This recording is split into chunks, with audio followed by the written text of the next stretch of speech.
हमारी किस्मत यानी भाग्य पहले से तय है या हम इसे बदल सकते हैं।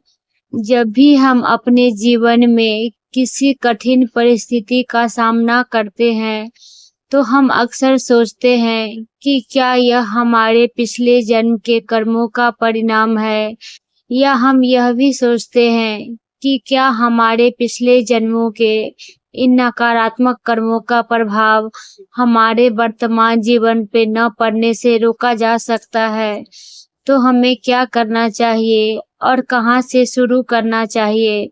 सबसे पहले हमें बहुत गहराई से समझने की आवश्यकता है। सभी मनुष्यों ने अपने अलग-अलग जन्मों में कुछ नकारात्मक कर्म और साथ ही कुछ सकारात्मक कर्म भी किए हैं। लेकिन एक बहुत महत्वपूर्ण बिंदु नोट करने लायक है कि कुछ आत्माओं ने कम नकारात्मक कर्म किए हैं और कुछ ने अधिक किए हैं। इसके परिणाम स्वरूप आज दुनिया में हर कोई अपने जीवन में किसी न किसी नकारात्मक परिस्थिति का सामना कर रहा है। दुनिया में एक सामान्य धारणा है कि भगवान हमारा भाग्य बनाते हैं और हमारे जीवन में जो भी कुछ अच्छा या बुरा होता है, वो भगवान द्वारा तय किया जाता है। लेकिन भगवान द्वारा दी गई धारणा नहीं है। वो हमारे जीवन की परिस्थितियों का निर्णय नहीं करते।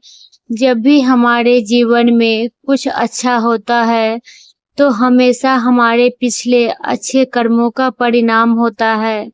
साथ ही कुछ विशेष परिस्थितियों में परमात्मा की मदद होती है, लेकिन सभी में नहीं।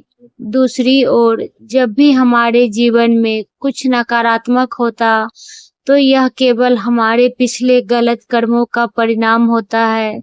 परमात्मा हमें हमारे नकारात्मक कर्मों के लिए दंडित नहीं करते। तो हम सभी को हमारे पिछले कर्मों के आधार पर भाग्य मिलता है, लेकिन इसके साथ ही परमात्मा के मार्गदर्शन और उनके द्वारा दी गई आध्यात्मिक समझ के अनुसार वर्तमान में हम अपनी किस्मत बदलने के 3 तरीके हैं। योग के द्वारा उनसे जुड़े, याद करें और उनके द्वारा दी गई आध्यात्मिक समझ को सुने, जो हमारी आत्मा को शुद्ध करेगा और पिछले नकारात्मक कर्मों के बोझ दूर करेगा। सकारात्मक कर्म करें, जो आत्मा को 7 मूल गुणों शांति, खुशी, प्रेम, आनंद, पवित्रता, शक्ति और ज्ञान से भर देंगे। इन गुणों को दूसरे से भी बढ़ाएंगे, तो आप एक पवित्र जीवन शैली अपनाएं और अपना भाग्य बेहतर बनता देखें। वीडियो अच्छी लगी तो लाइक, शेयर एंड चैनल को सब्सक्राइब करें।